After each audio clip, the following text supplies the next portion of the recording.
Name is अमर चौहान और आज हम कुछ रियल एस्टेट टेक्निकल टर्म्स पे बात करेंगे, क्योंकि बहुत सारे क्लाइंट को बहुत सारी चीज़ें जो टेक्निकल पार्ट आता है रियल एस्टेट में कि प्रॉपर्टी जब खरीदने जाते हैं तो क्या क्या चीज़ें इंपॉर्टेंट है, क्या क्या चीज़ें माइंड में रखना चाहिए जिससे आपको एक प्रॉपर्टी को चूज करने या आप दूसरे से कंपेरिजन करने में बहुत आसानी हो। सो कुछ पॉइंट ऑफ डिस्कशन है जो आज डिस्कस करेंगे उस पर। जैसे कि आप देख पा रहे हैं पॉइंट ऑफ डिस्कशन हमारा जो है टोटल 5 पॉइंट्स पे हम डिस्कस करेंगे जो बेसिकली रियल एस्टेट में यूज की जाती हैं और एक मतलब आप ये कहें रेरा अप्रूव्ड या विदाउट रेरा में क्या डिफरेंस है वो भी आज हम डिस्कस करेंगे। तो पहला पॉइंट पे हम डिस्कस करेंगे विदाउट टेकिंग एनी टाइम। जैसा आप देख पा रहे हैं हमारा पहला पॉइंट है super area versus buildup area versus हमारा कारपेट एरिया। बहुत सारे क्लाइंट हमारे बहुत, मैं बिल्कुल सिंपल शब्द में आपको बताऊंगा कि जिससे आपको बहुत सारी चीजों का आइडिया बन जाए। सुपर एरिया बेसिकली आप पूरे प्रोजेक्ट में अगर एक अपार्टमेंट में है उसकी अगर मैं बात करूँ पूरा प्रोजेक्ट जिसमें कार पार्किंग एरिया और जो रोड होती है इंटरनल रोड उसको छोड़कर जितना भी स्पेस होता है divided by number of flat उसका टोटल अगर आप एक सिंपल टर्म में बात करें तो वो सुपर एरिया आ जाता है। तो जिसमें आप अगर मैं बात करूं सुपर एरिया की तो सुपर एरिया में बिल्डअप एरिया आपका आ जाता है फ्लैट का प्लस आपका लॉबी एरिया प्लस आपका रिसेप्शन एरिया अगर है वहां पर प्लस जो भी वहां डक्ट एरिया जितना भी है वो सारी चीजें वो नंबर ऑफ फ्लैट से डिवाइड हो जाती हैं, वो हमारा सुपर एरिया रहता है। दूसरा अगर हमारा बिल्डअप एरिया की बात करें तो बिल्डअप एरिया वो होता है सिंपल सा आपका जो भी फ्लैट है जो एक अपार्टमेंट आपका जितना फ्लैट है वो टोटल आपका बिल्डअप एरिया होता है। उसमें एक चीज नहीं इंक्लूड होती, साफ्ट अगर कोई वहां पर साफ्ट एरिया आता है डक्ट जिसको बोलते हैं वो एरिया नहीं इंक्लूड किया जाता है। तो सुपर बिल्डअप एरिया आप ये समझिए कि carpet area plus outer walls, simple terms में हमारा carpet area plus outer walls. Carpet area के अंदर आउटर वॉल्स जितनी होती है फ्लैट की वो नहीं ऐड होती है, प्लस हमारा जो बालकनी साइड बालकनी एरिया होता है वो नहीं ऐड होता है। बाकी टोटल जो आपका इससे आप कारपेट एरिया डिफाइन कर सकते हैं कि बिल्डअप एरिया में carpet area plus outer walls और बालकनी प्लस इसमें बालकनी आ जाएंगी सिंपल टर्म्स में। प्लस तीसरा अगर कारपेट एरिया की बात करेंगे तो carpet area basically before RERA और आफ्टर रेरा में थोड़ा सा कॉन्फ्लिक्ट ये है कि कारपेट एरिया आफ्टर रेरा जो रेरा का कारपेट एरिया है इंटरनल वॉल्स प्लस जितना भी स्पेस वॉशरूम का स्पेस आपका किचन का space drawing dining and room का स्पेस इंटरनल वॉल्स भी उसमें ऐड हो जाती हैं। तो आप बाहर आउटर वॉल्स को आप कनेक्ट कर लीजिए, उसके अंदर वो आप जितना एक स्पेस आ रहा है वो कारपेट एरिया का पार्ट हो गया है। रेरा के पहले क्या था कि जितनी इंटरनल वॉल्स है मान लीजिए कि 9 उसमें 9 इंच की दीवार होती है ईंटे की तो वो पहले कारपेट एरिया में नहीं होता था, जितना स्पेस आपका अंदर का यूज करने वाला होता है तो वो होता है। लेकिन रेरा ने डिफाइन ये किया बाद में, रेरा आने के बाद 2016 में जब रेरा आया तो उसने ये डिफाइन कर दिया कि रेरा एज पर रेरा जितना इंटरनल वॉल्स रहती है वो भी कारपेट एरिया का पार्ट है।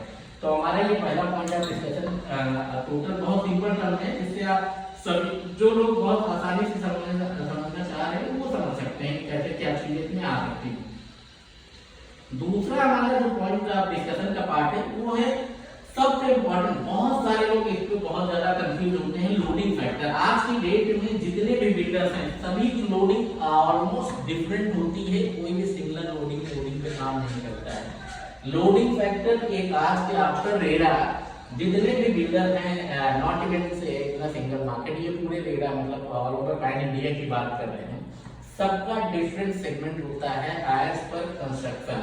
लोडिंग फैक्टर सबसे ज्यादा डिपेंड करती है। आप सिंपल अगर एक बिल्डिंग का या अपने फ्लैट का लोडिंग फैक्टर निकालना चाहें तो हम एक फॉर्मूला बताएंगे, उससे आप सिंपल सा वो फॉर्मूले का यूज करके आप लोडिंग फैक्टर निकाल सकते हैं। तो loading factor 1 minus loading factor equal to super buildup area, super area divide by आपका कारपेट एरिया। आप ये फॉर्मूला का यूज कर लीजिए, आपको कोई भी लोडिंग फैक्टर आ सकता है। लाइक कि ग्रीन मेरी सिग्नेचर जो मैं देखता हूँ उसमें आपका अगर मैं मानता हूँ कि 1036 स्क्वायर फीट का हमारा सुपर एरिया है और नीचे हमारा 800 स्क्वायर फीट का हमारा जो कारपेट एरिया है, देन आपको अगर लोडिंग फैक्टर उसमें ले लेना है तो 1 माइनस लोडिंग फैक्टर, आप सीधा सीधा अगर निकालना चाहें तो 1 माइनस लोडिंग फैक्टर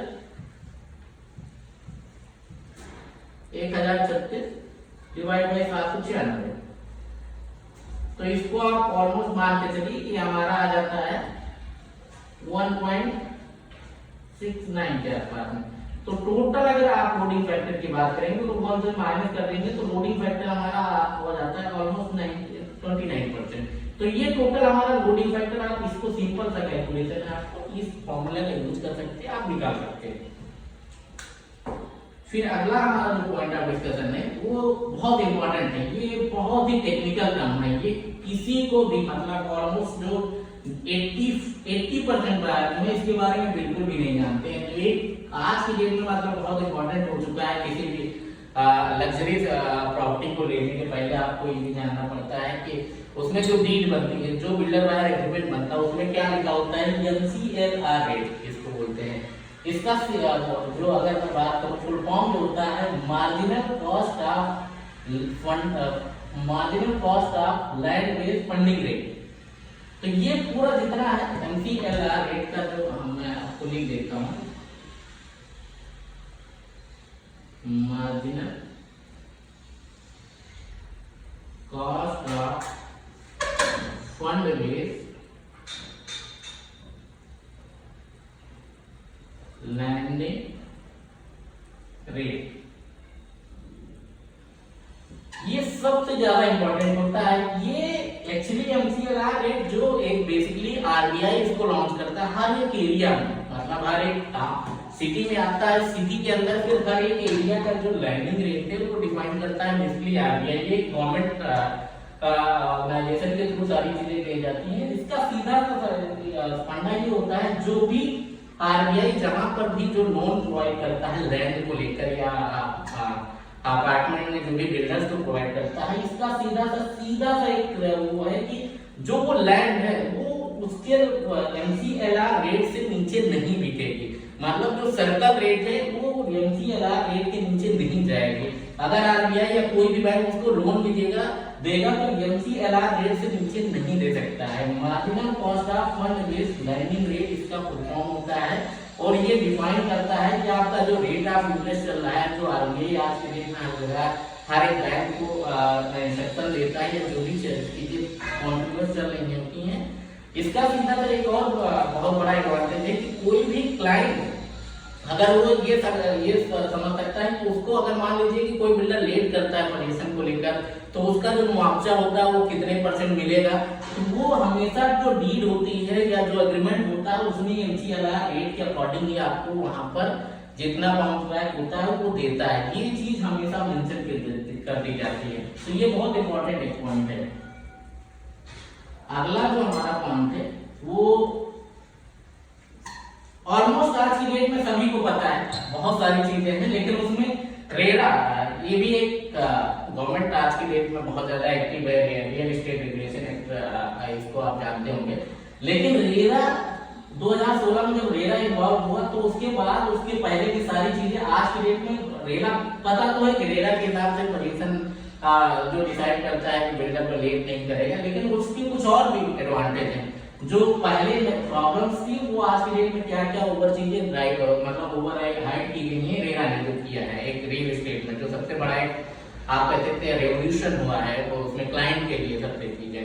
तो प्रॉब्लम पहले क्या थी, पहले ये था कि एक बिल्डर और एक बायर के बीच में जो एग्रीमेंट होता था उसमें 90% जो टर्म्स एंड कंडीशन थी वो बिल्डर हमेशा देता था। उसमें चीजें एग्रीमेंट में चेंज भी कर सकते थे, आप उसको जो फंड है उसका कोई भी सर्कुलेशन नहीं होता था। मतलब कोई भी चीजें हैं कि कितना पैसा A पे जा रहा है, कितना पैसा B पे जा रहा है, आप कैसे उसको पैसा दे रहे हैं, ऐसा कोई भी निर्धारित नहीं था। उसके लिए बिल्डर जो चाहता था अपने टर्म के साथ, तो जो जब चाहता था तब बेचता था, जब चाहता था जब बेच देता था, उनका पोजीशन को लेकर कोई भी इंस्ट्रक्शन नहीं थे। इसीलिए बहुत सारे लोगों का पैसा डूबा भी है, बहुत सारे लोग आज की डेट में स्ट्रगल भी कर रहे हैं।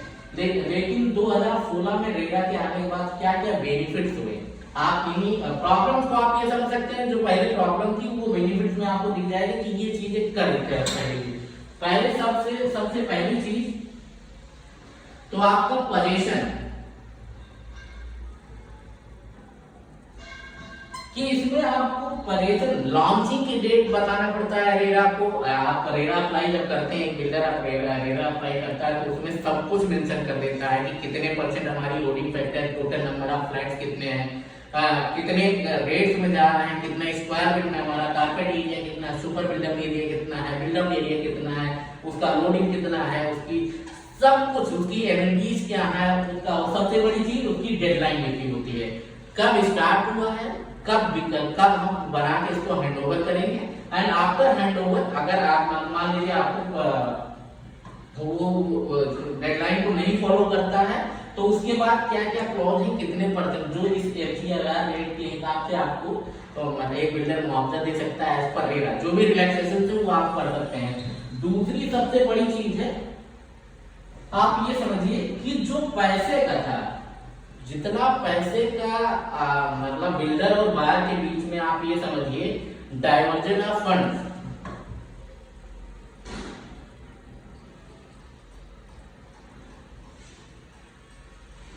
सबसे ज्यादा इंपॉर्टेंट रोल यहाँ पर होता था। पहले कोई भी बिल्डर अगर डिसाइड ये करता था कि हमको अगर मान लीजिए 4000 रुपए पर स्क्वायर फीट के हिसाब से बेचता है तो उसमें वो 3000 रुपए कैश ले लेता था, 1000 ले लेता था या 2000 ले लेता। आज की डेट में जो सर्कल रेट है आपका रेरा, आप जो भी आप रेरा के इस पे देंगे, इसके नीचे आप कोई भी पैसा आप भी पार्ट नहीं ले सकते हैं।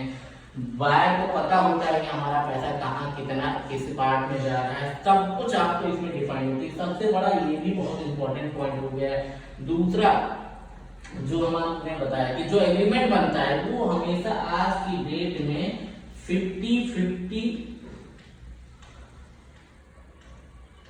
BBA, मतलब इसमें बिल्डर बायर एग्रीमेंट में जो 50-50 टर्म्स एंड कंडीशन बिल्डर की जो होती हैं उसकी बायर की भी उतनी होती है कि उसको बिल्डर कैसा, बायर कैसा पैसा दे रहा है उसने समझ लिया, सारी चीजों को नहीं समझ लिया, पैसा कब देना है, डिमांड कब जनरेट होगी, पैसा लोन के थ्रू देना है या आपको कैश देना है, सब कुछ इसमें मेंशन होता है। तो सबसे बड़ा इंपॉर्टेंट ये बहुत है। पोजीशन जब ठीक है, पोजीशन को लेकर आज भी रेरा रिलैक्सेशन दे सकता है, लेकिन इसमें बहुत सारी चीजें हैं तो ये सबसे ज्यादा इंपॉर्टेंट है। तीसरा अगर आप कहेंगे, पहले क्या होता था कि जब मान लीजिए एक बिल्डर प्लॉट कर रहा है या कोई भी मतलब पोजीशन डिले करते तो उसके लिए पेनाल्टी जो होती थी बहुत ही, मतलब आप ये समझिए बहुत सारी चीजें। हाँ, दूसरी ये चीज होती है कि जैसे मान लीजिए कोई बायर है, उसने एक फ्लैट खरीद लिया और अगर पैसा नहीं दिया तो इंटरेस्ट रेट, मतलब इंटरेस्ट बिल्डर को बहुत ज्यादा लगा देता था, जबकि अपना कुछ नहीं देता है। तो यहाँ सबसे बड़ी चीज है कि आपको आज की डेट में इक्वल पेनाल्टीज दोनों के टर्म में इक्वल पेनाल्टी लगती है, बिल्डर के ऊपर भी और बायर के ऊपर भी। जो भी बिल्डर बायर एग्रीमेंट बनता है उसमें पेनाल्टी लिखी होती है कि अगर एक क्लाइंट पैसा नहीं दे रहा है टाइम से तो उसके लिए क्या पेनाल्टी हो सकती है, और अगर एक बिल्डर जो है पोजीशन लेट कर रहा है या कुछ और भी चीजें दिक्कत तो उसके लिए क्या पेनाल्टी हो सकती है। तो आज की डेट में इक्वल पेनाल्टी की ये बिल्डर बायर एग्रीमेंट में सारी चीजें हैं। तो ये रिलैक्सेशन जो देता है ये रेरा देता है।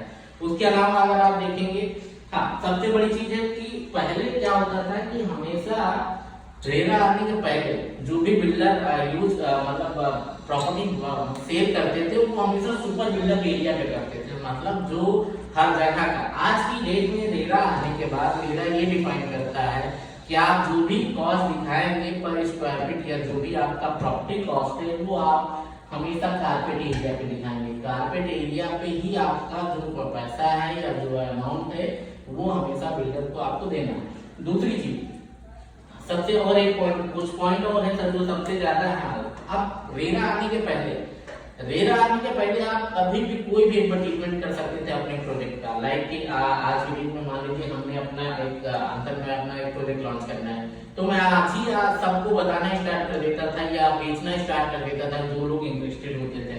बट रेरा ने ये डिफाइन किया कि till the time of RERA number, जब तक आप will not get your RERA number, you can't sell और advertise any project till the time of getting the RERA number. RERA number आने के बाद ही आप ये डिफाइन मतलब उस प्रोडक्ट को आप एडवर्टाइज कर सकते हैं, बेच सकते हैं। बिफोर रेरा आप उसको ना एडवर्टाइज करेंगे ना बेच पाएंगे, और ये सभी क्लाइंट को जानना सबसे ज्यादा इम्पोर्टेंट है। आज भी कुछ अनएथिकल चीजें अगर होती हैं तो वो रेरा उस पर एक्शन लेता है या गवर्नमेंट एक्शन लेती है पहले। और दूसरी चीज, कोई भी मतलब पहले जो डील होती थी वो लाइक की चाहे लेबर्स की हो, चाहे वहां पर जो बिल्डिंग का लोडिंग फैक्टर होता है, वो भी बहुत सारी अनेक चीजें होती थी। आज के डेट में रेरा ये भी डिफाइन करता है, मान लीजिए आवास विकास एडीए में आता है या किसी भी मतलब डेवलपमेंट अथॉरिटी में आता है, तो उसका कितना परसेंट आप कंस्ट्रक्शन कर सकते हैं, कितना परसेंट कंस्ट्रक्शन नहीं कर सकते हैं, कितने परसेंट डिलीवरी रखना है, कितने परसेंट पार्किंग का छोड़ना है, सब कुछ आपको वहाँ रेरा में डिफाइन करना पड़ता है। तो ये हमारा एक सबसे ज्यादा इम्पोर्टेंट रेरा का फैक्टर था जो है। अब हम आ जाते हैं अपने लास्ट पॉइंट पे, जो हमारा है एनओसी। एक प्रोजेक्ट को स्टार्ट करने में सबसे ज्यादा जो मतलब ये भी रेरा के पहले चीजें नहीं उतनी डिफाइन थी, लेकिन उसके बाद सारी चीजें पहले भी एनओसी हमको लेने पड़ते थे, लेकिन उसके बाद भी आज की डेट में एनओसी और बढ़ गए हैं। पहले क्या क्या चीजें नहीं होती थी, क्या क्या चीजें नहीं थी, कौन सी लाइन ग्रीन लाइन में है, कौन सी लाइन रेलवे के उसमें, कौन सी लाइन में नहर जा रही है, ये सारी चीजें होती हैं। तो एनओसी जो रिक्वायरमेंट एक बिल्डर को जितनी भी एनओसी लेनी पड़ती है, मतलब एक प्रोजेक्ट को स्टार्ट करने में जो रेरा अप्रूव्ड प्रोजेक्ट है उसको क्या क्या एनओसी लेनी पड़ती है, ये चीज सबसे ज्यादा इम्पोर्टेंट होती है। इसमें आपको सबसे पहले जो स्टार्ट होता है एक प्री अथॉरिटी एनओसी लेनी पड़ती है। इसमें आप ये कह सकते हैं कि जो भी वहां पर कितने परसेंट क्या ग्रीनरी एरिया है, कितने परसेंट आपको पेड़ वहाँ ग्रीन एरिया छोड़ना है, कितने पर, चाहे रोड की बात हो या पार्क की बात हो, यहाँ सब कुछ मतलब, या कोई वो फॉरेस्ट की तो लैंड नहीं है, ये एनओसी लेनी पड़ती है। दूसरी पहले ये हो गई। दूसरी जो एनओसी लेनी पड़ती है सीवेज, मतलब सीवेज का वहां पर कि वहां सीवेज है या नहीं है, ये सारी चीजें सीवेज एनओसी।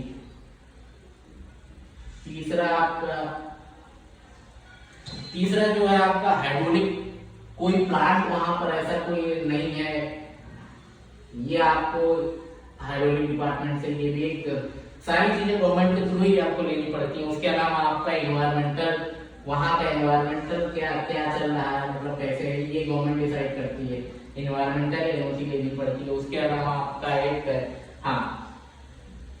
कोई भी लैंड जहां पर है वहां पर एयरपोर्ट कितने क्या है, ये एयरपोर्ट अथॉरिटी ऑफ इंडिया के एनओसी को उसका भी लेनी पड़ती है आपको, तो एयरपोर्ट अथॉरिटी ऑफ इंडिया की एनओसी लेनी पड़ती है। बहुत सारे एनओसी पर बहुत सारी चीजें हैं। एंशिएंट मॉन्यूमेंटल,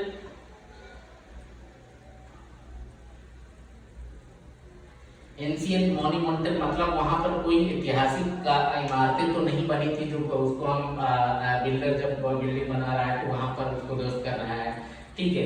उसके अलावा आपको ट्रैफिक एंड कोऑर्डिनेशन डिपार्टमेंट से भी आपको एनओसी लेनी पड़ती है कि वहां पर ट्रैफिक का कैसे क्या चीजें हैं, वो भी वहां पर इन फ्यूचर वहां पर कोई गवर्नमेंट की तरफ से कोई डिसाइडेड तो नहीं है। दूसरा आपको जो एक सीआरजेड क्लियरेंस की एनओसी लेनी पड़ती है। कोस्टल रेगुलेशन जोन, मतलब आप ये समझिए वो कोई तटीय इलाका तो नहीं है पहले का, जो ये सारी चीजें, ये बेसिकली फॉरेस्ट डिपार्टमेंट ये भी एनओसी देता है। एंड परमिशन फॉर एक्सकवेशन, मतलब नीचे जो आपका फाउंडेशन है वो उसके लिए एनओसी लेनी पड़ती है। इसके अलावा स्ट्रक्चर पेआउट एंड जितना भी लेआउट है उसकी अप्रूवल्स आपको लेनी पड़ती है। And strong water and drain department की आपको जो वहाँ पर जो सड़क मतलब पानी कैसे आएगा, ये सारी चीजें एनओसी लेनी पड़ती है। एंड फायर एनओसी सबसे हर एक जगह कंपल्सरी चीज है। तो बेसिकली टोटल 8 से 10 एनओसी जो बहुत ज्यादा कंपलसरी चीज है। इसके अलावा और भी जिस डिपार्टमेंट में मान लीजिए आप आवास विकास में प्रोजेक्ट बना रहे हैं तो आवास विकास से जितनी भी सारी चीजें हैं 10-12 एनओसी आवास विकास की होती हैं कि आपका जो लैंड की है उसकी एनओसी या रजिस्ट्री हुई है उसके बहुत सारे है, प्लस आपको रोड की एनओसी जितनी है वो लेनी पड़ती है। तो एनओसी में सबसे ज्यादा इंपॉर्टेंट होता है, बहुत सारे एनओसी होते हैं जो एक बिल्डर के लिए बहुत कंपलसरी होते हैं।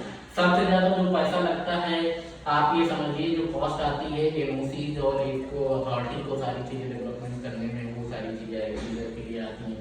तो आज का हमारा जो टॉपिक था टेक्निकल टर्म का वो बेसिकली ये, बाकी और भी कुछ पैरामीटर्स हैं जिन पे हम इन फ्यूचर बात करते रहेंगे।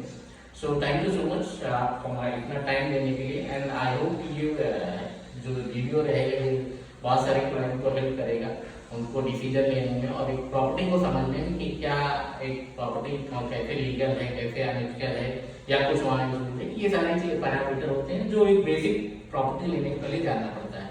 So thank you so much, thank you.